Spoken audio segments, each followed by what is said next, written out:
1960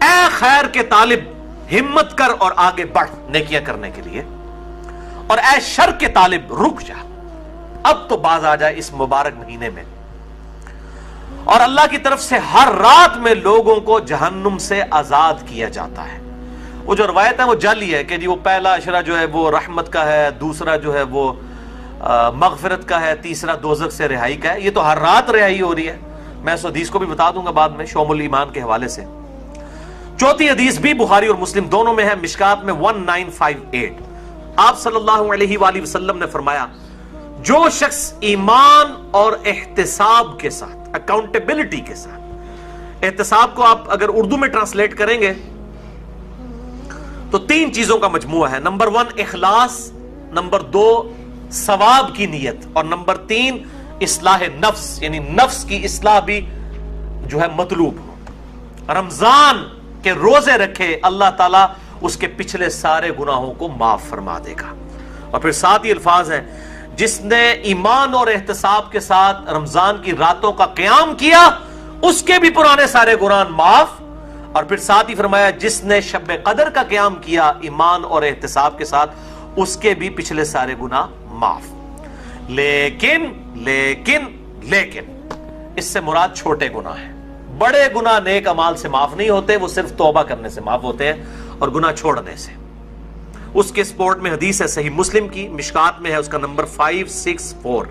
آپ صلی اللہ علیہ وآلہ وسلم نے فرمایا، اگر بڑے بڑے گناہوں سے بچا جائے تو 5 نمازیں، ایک نماز سے دوسری نماز تک، ایک جمعے سے دوسرا جمعہ، اور ایک رمضان سے دوسرا رمضان درمیان کے گناہوں کا کفارہ ہے، اگر بڑے گناہوں سے بچا جائے۔ تو نماز چھوڑنا تو خود بڑا گناہ ہے، یہ نہیں ہے کہ ایک جمعہ پڑھ لیا پھر اگلا جمعہ پڑھا پچھلے ساری معاف، نہیں، کبیرہ گناہوں سے بچا جائے۔ صحیح مسلم میں حدیث ہے، مشکات میں 569 اس کا نمبر ہے، کہ بندے کے کفر اور اسلام کے درمیان فرق نماز ہے۔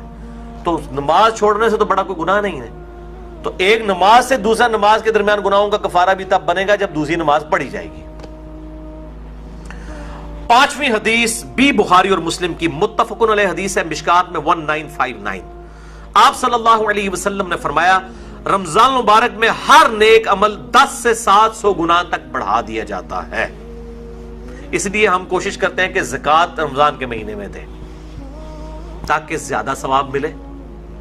اور پھر زکوٰۃ ہوتی بھی لیونر ایئرز کے اعتبار سے، وہ سولر ایئرز کے اعتبار سے نہیں دینی ہوتی ہے، چاند کے مہینوں کے اعتبار سے دینی ہوتی ہے، تو وہ آسان ہو جاتا ہے حساب رکھنا۔ ویسے آپ ایک رمضان میں نکال لیں اور پھر پورا سال دیتے رہیں، یا اگلے سال کی بھی پیشگی نکالی جا سکتی ہے۔ زکوٰۃ پہ میں نے ڈیٹیل سے لیکچر مسئلہ نمبر 95A اور B دے دیا، جسے شوق ہو تو وہ دیکھیں۔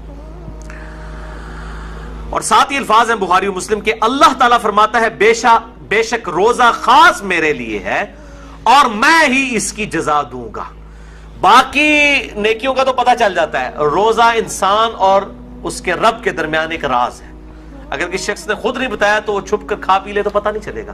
تو اللہ تعالیٰ ہمارا یہ میرے اور میرے بندے کے درمیان چونکہ خاص عبادت ہے، خاص میرے لیے ہے، میں اس کی جزا دوں گا۔ اور پھر 7 الفاظ ہیں، میرا بندہ اپنی خواہش اور کھانے کو میری وجہ سے ترک کرتا ہے۔ روزہ دار کے لیے 2 خوشیاں ہیں، پہلی خوشی افطار کے وقت اور دوسری خوشی اس وقت جب وہ اپنے رب سے ملاقات کرے گا انشاءاللہ۔ اور پھر 7 ہی الفاظ ہیں، روزہ دار کی منہ کی بو اللہ تعالیٰ کو کستوری کی خوشبو سے بھی بڑھ کر عزیز ہے۔ پھر 7 ہی الفاظ ہیں، روزہ ڈھال ہے، یعنی ایک ڈھال ہے گناہوں سے بچنے کی۔ جب تمہارا روزہ ہو تو فحش گوئی اور گناہوں سے اجتناب کرو، اگر روزے کی حالت میں کوئی تم سے جھگڑا کرے تو اس سے کہہ دو کہ میں روزے کی حالت میں ہوں۔ اللہ تو ڈر، میرا بھی روزہ ہے تیرا بھی روزہ ہے یار، جان چھٹ۔ یعنی بجائے یہ کہ ترکی بترکی جواب دیا جائے، لڑائی کی جائے روزے کی حالت میں۔ ویسے روزے کی حالت میں انسان کی حالت بھی ایسی ہوتی ہے کہ انسان کہتا ہے یار کو نیڑے نہ ہی لگے، متھے نہ ہی لگے۔ خصوصاً عصر سے مغرب کا جو وقت ہے اس وقت بڑا مشکل ہوتا ہے، انسان کو گفتگو کرنے کو بھی دل نہیں کرتا، اسی لیے تقویٰ بھی حاصل ہوتا ہے، شہوت بھی ٹھنڈی ہوتی ہے، ہر چیز ٹھنڈی ہو جاتی ہے ظاہر ہے جب انسان روزہ رکھتا ہے۔ تو روزہ ڈھال ہے، جب تمہارا روزہ ہو تو فحش گوئی مت کرو، گناہوں سے بچو، اور جب کوئی جھگڑا کرنے لگے اس سے کہہ دو کہ میرا روزہ ہے۔ 6 حدیث سنن نسائی اور مسند احمد میں ہے، مشکات میں 1962۔ آپ صلی اللہ علیہ وآلہ وسلم نے فرمایا، تمہارے پاس رمضان مبارک کا مہینہ آیا ہے، اللہ نے اس کے روزے تم پر فرض کیے ہیں، اس میں آسمان کے دروازے یعنی جنت کے دروازے کھول دیے جاتے ہیں، جہنم کے دروازے بند کر دیے جاتے ہیں۔ جنت کے 8 دروازے ہیں اور دوزخ کے 7، اور سرکش شیاطین جکڑ دیے جاتے ہیں۔ اس ماہ میں ایک رات ایسی ہے جو 1000 مہینوں سے افضل ہے، جو ہم پچھلی دفعہ مسئلہ نمبر نیو 44 میں ڈسکس کر چکے ہیں۔ جو شخص اس کی خیر اور بھلائی سے محروم ہو گیا، واقعی ہر بھلائی سے محروم ہو گیا۔ اور میں نے شب قدر کو پانے کا آسان طریقہ بتایا تھا، وہ جسے شوق ہو تو وہ لیکچر دیکھ سکتا ہے۔ اچھا، اسی کانٹیکسٹ میں ایک مشہور حدیث ہے جو اکثر ڈاکٹر اسرار صاحب بھی بیان کرتے تھے، لیکن وہ سخت ضعیف روایت ہے۔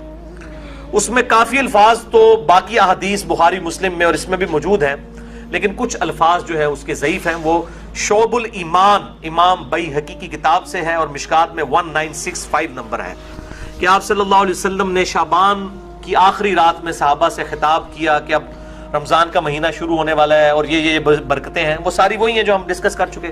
اس کے اینڈ پہ آتا ہے کہ اس کا پہلا عشرہ، پہلے 10 دن رحمت کے ہیں، دوسرے 10 دن جو ہے وہ مغفرت کے ہیں، اور تیسرے 10 دن جو ہے وہ دوزخ سے چھٹکارے کے ہیں۔ اور پھر لوگوں نے اس کے اوپر خود سے وہ دعائیں بھی ڈیوائز کر لی ہوئی ہیں۔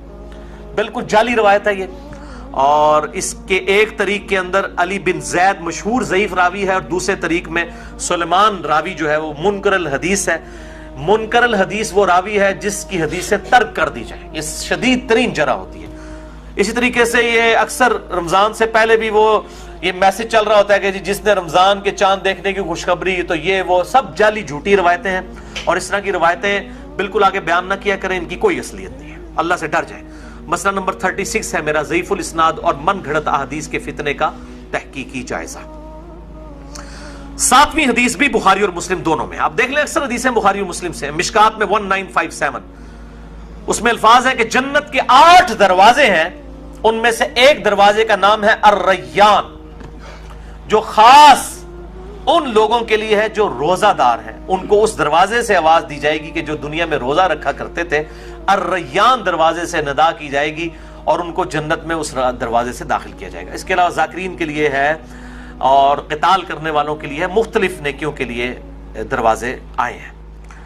8ویں حدیث بھی بخاری اور مسلم دونوں میں ہے، مشکات میں 2053 آپ صلی اللہ علیہ وآلہ وسلم نے فرمایا، جو شخص اللہ کی راہ میں، یعنی اس راہ میں مراد جہاد اور قتال، اللہ کی راہ میں نکلنا، نیکی کے اعمال کرنا اور قتال کے لیے سب کچھ اس میں شامل ہے، فی سبیل اللہ کے الفاظ ہیں، اس حالت میں بھی روزہ رکھے تو اللہ تعالیٰ اس کے اور دوزخ کے درمیان 70 سال کی دوری ڈال دے گا، جو اللہ کی راہ میں روزہ رکھے۔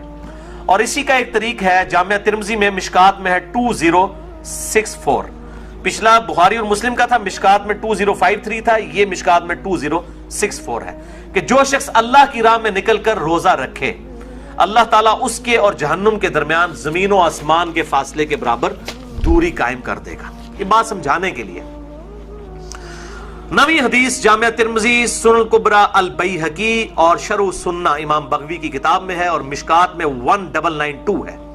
آپ صلی اللہ علیہ وسلم نے فرمایا، جو شخص کسی روزہ دار کا روزہ افطار کروائے یا کسی مجاہد کی تیاری کروا دے، اس کو بھی اس کی مثل ثواب ملے گا۔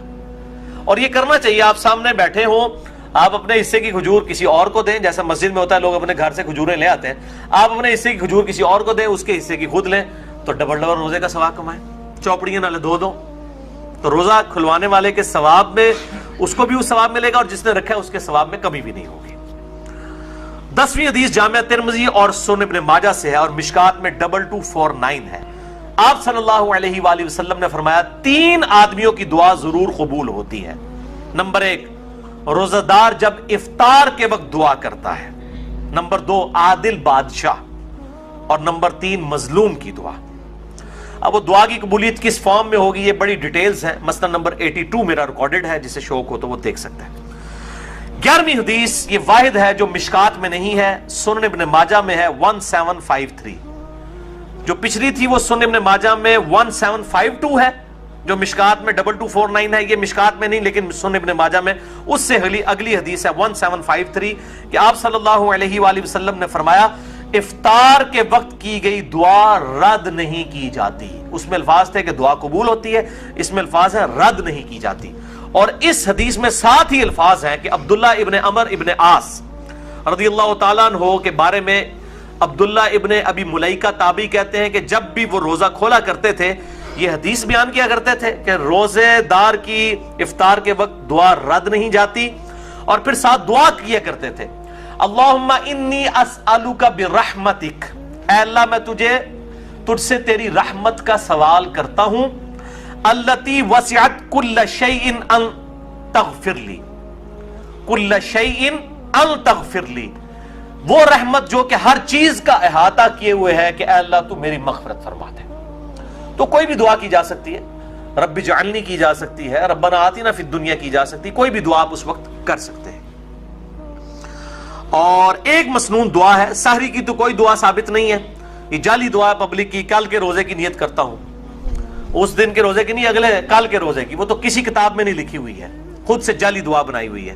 البتہ افطار کی ایک صحیح دعا ہے، سنن ابی داؤد میں مشکات میں 1993 ہے، ذهب الظمأ وابتلت العروق وثبت الاجر انشاءاللہ، ذهب الظمأ وابتلت العروق وثبت الاجر انشاءاللہ، یعنی پیاس چلی گئی، رگیں تر ہو گئیں، اور اللہ کے حضور ہمارا اجر پکا ہو گیا، یہ اس کا ترجمہ ہے۔ لیکن یہ روزہ کھولنے کے بعد، پانی پینے کے بعد یہ دعا مانگی جائے گی، پہلے نہیں۔ پہلے آپ صبح شام کے اذکار کریں، سب سے بہتر ٹائم شام کے اذکار کا مغرب سے جسٹ پہلے ہے، کیونکہ شام کا وقت وہ ہوتا ہے، مغرب کے بعد تو رات شروع ہو جاتی ہے نا، سب سے بہترین وقت وہ ہے۔ اور جو دعائیں ہیں سنت وہ پڑھیں، قرآنی دعائیں پڑھ سکتے ہیں۔ البتہ ایک مشہور جو پبلک میں دعا ہے وہ بالکل مردود روایت ہے، مرسل ہے، منقطع روایت ہے، وہ تابعی سے ہے، اور تابعی صحیح مسلم کے مقدمے میں آیا ہے کہ تابعی جب نبی صلی اللہ علیہ وسلم سے بیان کرے گا اور صحابی کا ذکر نہیں کرے گا وہ منقطع ہوگی، مرسل ضعیف روایت ہوگی۔ مشکات میں 1994 ہے، سنن ابی داؤد کے کانٹیکسٹ میں معاذ بن زہرہ تابعی سے ہے، یہ روایت پھر ضعیف ہوگی۔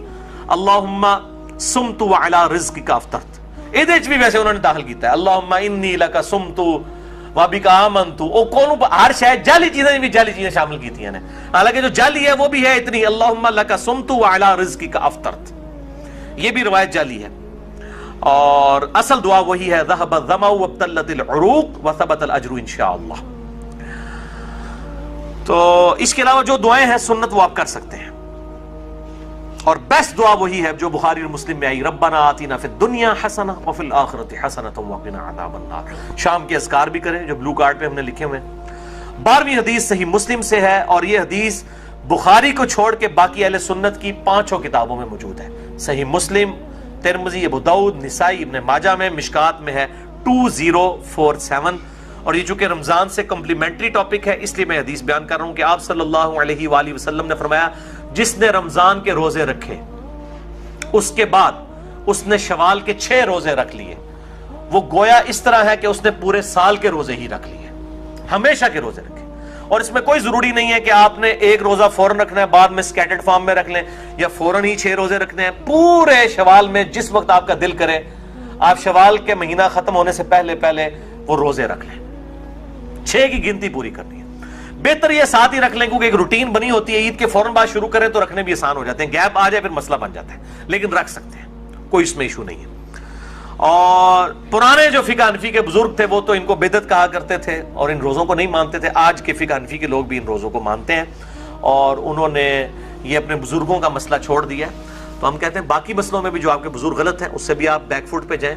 اور میں جب حنفی تھا، بریلوی تھا، اس وقت بھی میں یہ 6 روزے، میں تو الحمدللہ اپنی بالکل ینگ ایج سے 1994 FSC لیول سے ابھی تک میں مسلسل یہ روزے رکھتا چلا آ رہا ہوں۔ یہ میں کو مشہوری کے لیے بتا رہا ہوں کہ اس وقت بھی مطلب یہ چیز اسٹیبلش یہ سب کے ہاں ہے، لیکن بعض جو غالی قسم کے حنفی ہیں جس طرح مفتی زر ولی ہے، اس نے تو باقاعدہ اس کے خلاف کتاب پوری لکھ دی ہے۔ اس نے کہا میرا بابا صحیح ہے، یہ 6 کتاب 5 کتابیں غلط کہہ رہی ہیں۔ وہ کہہ رہا ہے میں اس روایت کو نہیں مانتا جو ہمارے بزرگوں کے خلاف ہے۔ اس نے شوال کے 6 روزوں کے خلاف کتاب لکھی ہے، اندازہ کریں، وہ جو ہر ایک جو عالم دین کے اوپر کامنٹس دیتا ہے، مفتی زر ولی کراچی کا۔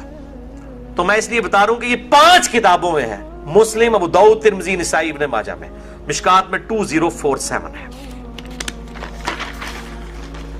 اب میرے بھائیوں آخری 5 حدیثیں، یہ 12 ہو گئی، اب یہ 17 بھی 2 نسبتیں تھیں، 12 اور 5 کی، یہ 5 حدیثیں رمضان مبارک کی روحانیت سے ریلیٹڈ ہے۔ 13ویں حدیث صحیح بخاری سے، مشکات میں 1999۔ آپ صلی اللہ علیہ وسلم نے فرمایا، یہ بڑی سخت الفاظ ہیں اور یہی اصل میں حاصل ہیں یہ 5 حدیثیں، جو شخص روزے کی حالت میں بھی جھوٹ بولنا اور برے اعمال کرنا نہ چھوڑے تو اللہ تعالیٰ کو اس کے بھوکا اور پیاسا رہنے کی کوئی پرواہ نہیں ہے. یعنی وہ سمجھ رہا ہے میں بھوکا اور پیاسا ہوں, جھوٹ بھی بول رہا ہے, امانت میں خیانت بھی کر رہا ہے, گناہ بھی اسی طریقے سے کر رہا ہے, اور روزہ ٹھنڈا کرنے کے لیے بیہودہ فلمیں بھی دیکھ رہا ہے, اور جناب فجر کی سحری کرنے کے بعد نماز پڑھ کے آ کے جوئے کے اوپر کرکٹ کھیل رہا ہے روزہ ٹھنڈا کرنے واسطے. تو اللہ تعالیٰ کو کیا پرواہ ہے؟ اللہ تعالیٰ کو تو دھوکہ نہیں دیا جا سکتا. 14ویں حدیث سنن دارمی سے ہے, مشکات میں 2014 صحیح سند کے ساتھ. آپ صلی اللہ علیہ وسلم نے فرمایا کتنے ہی روزہ دار ایسے ہیں کہ جنہیں اپنے روزے سے بھوک اور پیاس کے علاوہ کچھ نہیں ملتا, کوئی اجر نہیں ملتا, بس بھوکا پیاسے ہی رہتے ہیں. اور کتنے ہی قیام اللیل کرنے والے ایسے ہیں کہ جنہیں سوائے جاگنے کے کچھ نہیں ملتا. وہ انتظار ہی کرتے ہیں رکوع جدو امام جانا جا کے شامل ہوتے ہیں, اور باقی اکثر کو تو پتہ ہی نہیں کہ امام کیا پڑھ رہا ہے, وہ تو یہ اس انتظار میں ہوتے ہیں کہ کب یہ جو ہے نا وہ رکوع میں جائے. تو بیچارے ظاہر ہے کہ وہ اپنی نیند ہی قربان کر کے آ رہے ہوتے ہیں. اس سے بہتر ہے کہ گھر اپنے جو وہ نوافل پڑھنے پڑھ کے سو جائیں, بجائے کہ آپ تکلیف میں کھڑے ہوں اور قرآن سن کے آپ کو بار بار یہ خیال آ رہا ہو کہ کدے رکوع کس ٹائم جاندہ ہے اور سمجھ بھی نہ آ رہا ہو. تو بہتر ہے پھر گھر میں بیٹھیں. کتنے ہی قیام کرنے والے ایسے ہیں کہ ان کو جاگنے کے سوا کچھ حاصل نہیں ہوتا. بالکل ایسے ہی ہے. 15ویں حدیث بڑی مشہور ہے جامعہ ترمذی کی, مشکات میں 927. آپ صلی اللہ علیہ وآلہ وسلم نے فرمایا اس شخص کی ناک خاک آلود ہو جائے, یعنی وہ تباہ و برباد ہو جائے, یہ عرب کا محاورہ تھا, جس کے سامنے میرا ذکر ہو اور مجھ پر درود نہ پڑھے. اللہم صلی علی محمد وعلی آل محمد. اور ساتھ ہی دوسری بات ارشاد فرمائی اس شخص کی ناک خاک آلود ہو جائے جس کے پاس رمضان آ کر چلا جائے اور وہ اللہ سے اپنی مغفرت نہ کروا سکے. اتنا بہترین نیکیوں کا موسم آئے اور اپنی مغفرت نہ کروا سکے, برباد ہو جائے ایسا شخص جو رمضان میں اپنی مغفرت نہ کروا سکے. اور تیسری چیز فرمائی اس شخص کی ناک خاک آلود ہو جو اپنے ماں باپ میں سے دونوں یا کسی ایک کو بڑھاپے کی حالت میں پائے اور پھر ان کی خدمت کر کے جنت نہ کما سکے. اس کو بھی برباد ہی ہو جانا چاہیے جس کے پاس اس کے ماں باپ جنت کی شکل میں دونوں یا دونوں میں سے ایک موجود تھا کہ اس کی خدمت کرتا. اور یہ جو الفاظ ہے نا کہ اس کی ناک خاک آلود ہو, برباد ہو جائے, جو ماں باپ کو کی خدمت کر کے جنت نہ کما سکے, یہ الفاظ صحیح مسلم میں بھی موجود ہے. صرف اتنے الفاظ, یہ حدیث مسلم میں بھی ہے اتنے الفاظ کے ساتھ.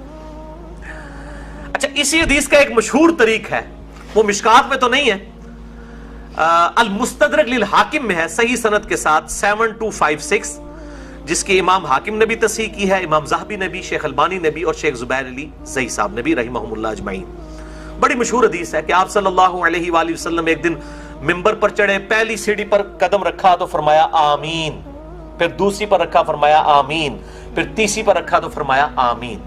صحابہ نے پوچھا آج آپ نے ایسا عمل کیا جو اس سے پہلے کبھی نہیں کیا؟ تو آپ صلی اللہ علیہ وآلہ وسلم نے فرمایا کہ جبرائیل علیہ السلام حاضر خدمت ہوئے تھے اور انہوں نے مجھ سے ریکویسٹ کی کہ میں جو دعا کروں اے اللہ کے محبوب صلی اللہ علیہ وآلہ وسلم آپ اس پہ مہر ثبت کریں آمین کہہ کر. تو جبرائیل نے پہلی دعا کی کہ برباد ہو جائے وہ شخص جس کے سامنے میرا ذکر ہو اور وہ مجھ پر درود نہ پڑھے. اللہم صلی علی محمد وعلی آل محمد. تو میں نے کہا آمین, برباد ہو جائے واقعی. دوسری بات, اس میں ترتیب ذرا ڈیفرنٹ ہے, دوسری ترتیب جو ہے اس میں دوسرے والی الفاظ ڈیفرنٹ ہے. اس میں الفاظ ہیں دوسرے, برباد ہو جائے وہ شخص کہ جس کو ماں باپ دونوں یا دونوں میں سے کوئی ایک بڑھاپے کی حالت میں ملے اور وہ ان کی خدمت کر کے جنت نہ کما سکے. تو میں نے کہا آمین, برباد ہو جائے ایسا شخص. اور تیسرا انہوں نے کہا کہ جو رمضان کا مہینہ پائے اور اپنی مغفرت نہ کروا سکے ایسا شخص بھی برباد ہو جائے. تو میں محمد صلی اللہ علیہ وآلہ وسلم میں نے مہر ثبت کر دی کہ واقعی وہ برباد ہو جائے. والعیاذ باللہ تعالی. تو میرے بھائیوں بڑے پیشن کے ساتھ اس دفعہ رمضان کو اس نیت سے گزاریں کہ انشاءاللہ اس میں ہم نے اپنی مغفرت کروانی ہے انشاءاللہ تعالی. سیکنڈ لاسٹ حدیث 16ویں, مسند احمد سے, المستدرک للحاکم سے, شعب الایمان امام بیہقی کی کتاب سے, اور مشکات میں اس کا نمبر ہے 1963. آپ صلی اللہ علیہ وآلہ وسلم نے فرمایا قیامت کے دن روزہ اور قرآن دونوں شفاعت کریں گے, اللہ کے حضور سفارش کریں گے. روزہ کہے گا اے میرے رب میں نے اس کو دن بھر کھانے پینے اور خواہشات نفسانی سے روکا رکھا, اے اللہ اس کے متعلق میری شفاعت قبول کر اسے بخش دے. اور قرآن کہے گا اے اللہ میں نے اس کو رات کے وقت نیند سے روک کے رکھا, قیام اللیل میں یہ مجھے سنتا رہا, اے اللہ میری شفاعت اس کے حق میں قبول فرما. اور اس حدیث میں الفاظ ہیں کہ اللہ تعالیٰ روزہ اور قرآن دونوں کی شفاعت قبول فرما لے گا. الحمدللہ. اور صحیح مسلم میں بھی ایک حدیث ہے القرآن حجت لک او علیک، قرآن یا تیرے حق میں حجت ہے یا تیرے خلاف حجت ہے. اللہ تعالیٰ اس قرآن کو ہمارے حق میں حجت فرمائے، آمین. آخری حدیث 17ویں حدیث مسند احمد سے، مشکات میں ہے، اس کا نمبر 5331. یہ آخر میں نے رکھی تھی، بہت کریٹیکل ہے. آپ صلی اللہ علیہ وآلہ وسلم نے فرمایا جس شخص نے دکھلاوے کے لیے نماز پڑھی اس نے شرک کیا، جس نے دکھلاوے کے لیے روزہ رکھا اس نے شرک کیا، اور جس نے دکھلاوے کے لیے اللہ کی راہ میں صدقہ کیا اس نے شرک کیا. والعیاذ باللہ تعالی. یعنی روزہ بھی تبھی قبول ہے جب اللہ کے لیے رکھا جائے. اکثر لوگ بڑے فخریہ کہہ رہے ہوتے ہیں میرا تو آج 8 پیرا روزہ ہے، فخریہ بتا رہے ہوتے ہیں. بھئی آپ نے اللہ کے لیے رکھا ہے، لوگوں کو جاگے کیوں اناؤنسمنٹ کر رہے ہو؟ اللہ کے لیے روزہ ہونا چاہیے. اخلاص نہیں ہوگا، اللہ کے لیے پروٹوکول نہیں ہوگا تو اس روزے کا کوئی فائدہ نہیں ہے. اور سورۃ الانعام کی آیت نمبر 162 مجھے ضمناً یاد آ گئی، قل ان صلاتی ونسکی ومحیای ومماتی للہ رب العالمین. اے محبوب صلی اللہ علیہ وآلہ وسلم آپ اللہ کے حضور عرض کیجئے اور اپنی عوام کو بھی بتا دیں، اپنی امت کو بھی، بے شک میری نماز، میری قربانی، میرا جینا، میرا مرنا سب کچھ میرے اللہ کے لیے ہے جو سارے جہانوں کا پالنے والا ہے. اللہ کے لیے مخلص ہو جائیں، اخلاص شو کرنے والے، تب یہ اعمال اللہ تعالیٰ کی بارگاہ میں قبول ہیں.